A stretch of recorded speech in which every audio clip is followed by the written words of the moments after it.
কোশ্চেনটা এইরকম বলেছে যে একজন ব্যক্তি 4 কিলোমিটার বেগে গেলে গন্তব্যস্থলে পৌঁছতে 5 মিনিট দেরি হয় এবং 6 কিলোমিটার পার আওয়ার গতিতে গেলে 5 মিনিট আগেই পৌঁছে যায়, তবে দূরত্বটা কত? Option A 4 kilometre, option B 2 kilometre, option C 6 kilometre, option D 3 kilometre. এই ধরনের অঙ্কগুলো রেলওয়ে, ডব্লিউবিপি এবং পিএসসি প্রিভিয়াস ইয়ার পেপার ঘাটলে বহুবার এসেছে পরীক্ষায়, বহুবার, এবং আমি আশা করছি তোমরা সকলেই অঙ্কটা করতে জানো। কিন্তু কথা হলো 30 সেকেন্ডের মধ্যে কি করতে জানো? এটাই আমার প্রশ্ন। যদি না জেনে থাকো তাহলে একটাবার আমার এই পদ্ধতিটাকে দেখে নিতে পারো, তোমাদের হেল্প হবে। কি করব?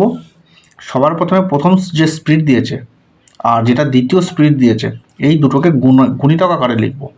তাহলে 4 গুণ 6 এবং এই দুটো স্পিডের বিয়োগফলটা লিখব।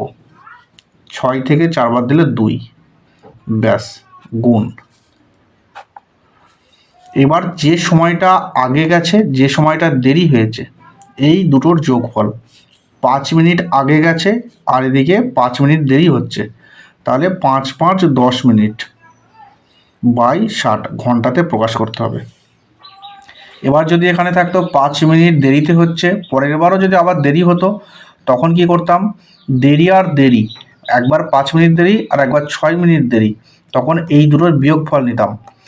এইবার যদি বলতো 5 মিনিট আগে পৌঁছেছে, আবার যদি বলতো 10 মিনিট আগে পৌঁছেছে, তাও এই দুটোর বিয়োগফল নিতাম।